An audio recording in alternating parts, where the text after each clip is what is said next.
अलीगढ़ मामले पर बढ़-चढ़ के चंद्रशेखर आजाद बोल रहे हैं। साथ ही चंद्रशेखर आजाद ने सरकार पर मढ़े ये आरोप।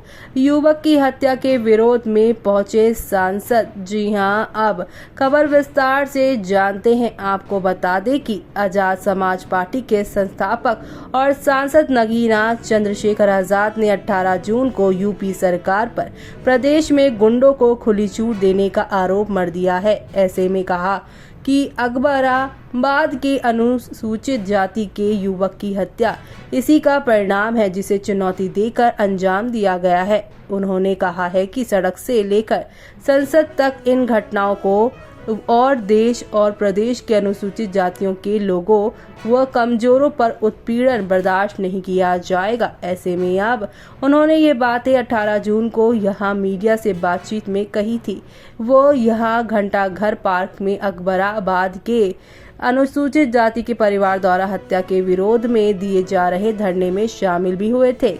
इस दौरान धरने पर परिवार से बातचीत के बाद उन्होंने कहा है कि चुनौती देकर हत्या किए जाने वाली ये घटना बहुत ज़्यादा डरावनी है और साथ ही साथ यहाँ पर आने वाली स्थिति यहाँ दलितों के लिए भयानक सी लग रही है, क्योंकि अगर सरकार ने इस पूरे मामले पर एक्शन नहीं लिया तो यहाँ पर दलित समाज का जीना कम यहाँ पर जो है डरावना हो सकता है। उन्होंने कहा कि सबसे खास बात है कि पुलिस ने थाना स्तर पर बल अपचारी को मौका दिया और उनसे सरेंडर कर दिया। इसके बाद वो ऐसे लोगों के नाम बताकर रख गए हैं जो घटना में शामिल ही नहीं थे।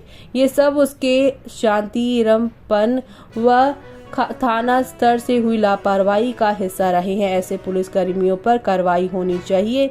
और उन्होंने कहा है कि परिवार की हालत ऐसे नहीं है कि अब गुजर बसर हो सके। परिवार के सदस्यों को सरकारी नौकरी व 50 लाख रुपए का मुआवजा भी मिलना चाहिए। उन्होंने देश व प्रदेश के अनुसूचित जाति, पिछड़ों, मुस्लिम, आदिवासियों और साथ ही किसान व महिलाओं के मुद्दों पर भी कहा है कि अब उनसे जुड़े उत्पीड़न के मुद्दे संसद के अंदर व संसद के बाहर सड़क पर उठाए जाएंगे। बेशक सांसद बन गए मगर सड़क पर प्रदर्शन करना नहीं छोड़ेंगे। संघर्ष जारी रहेगा और महापुरुषों के मिशन को आगे बढ़ाया जाएगा। खैर, उपचुनाव में पार्टी के लड़ने का इशारा है। मीडिया के सवाल पर उन्होंने कहा है कि जिले की खैर सीट पर उपचुनाव होना है। साथ में जहां भी उपचुनाव होने हैं वहां विधानसभा बूथ सेक्टर कमेटियों के गठन का कार्य शुरू कर दिया गया है। उस पर चुनाव लड़ा जाएगा। कौन लड़ेगा इसका फैसला संगठन करेगा और जैसे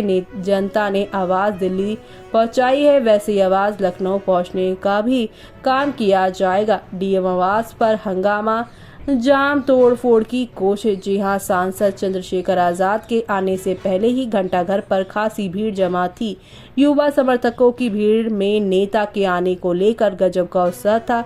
इस दौरान घटना के विरोध में युवा सड़क पर प्रदर्शन कर रहे थे। हालांकि सुरक्षा के लिहाज से पहले से तैनात पुलिस व आरएएफ उन्हें रोकने का प्रयास करती रही। इस दौरान डीएम आवास पर हंगामा करते हुए जाम लगा दिया गया। पुलिस प्रशासन व सरकार के खिलाफ नारेबाजी भी की गई। साथ में वाहनों में तोड़फोड़ के इरादे से आगे बढ़े मगर पुलिस ने जैसे तैसे उन्हें रोका और नोकझोंक हुई। बाद में आरएएफ के आगे आने पर व कुछ वरिष्ठ नेताओं के समझाने पर युवा शांत हुए। इसके बाद घंटाघर के इर्द गिर्द प्रदर्शन करते रहे। नेता के आने के बाद सभी उनके स्वागत में उमड़ गए। मांग पूरी ना हुई तो कलेक्ट्रेट पर देंगे धरना। अकबराबाद के गौरव हत्याकांड के विरोध में धरना मंगलवार को 9वें दिन भी जारी रहा। धरना स्थल पर आजाद समाज पार्टी के संस्थापक सांसद चंद्रशेखर आजाद भी मौजूद थे। परिवार संग 3 घंटे तक धरना स्थल पर बैठे। इस दौरान उन्होंने खुला ऐलान कर दिया है कि अगर परिवार की मांगे पूरी नहीं हुई तो वो परिवार के साथ कलेक्ट्रेट पर अनिश्चितकालीन धरने पर बैठेंगे और डीएम को भी इस धूप में धरने पर बैठना पड़ेगा। इस दौरान पुलिस अधिकारी भी धरने में उनके साथ मौजूद रहे और परिवार से जुड़े सवालों पर तत्काल जवाब भी देते रहे।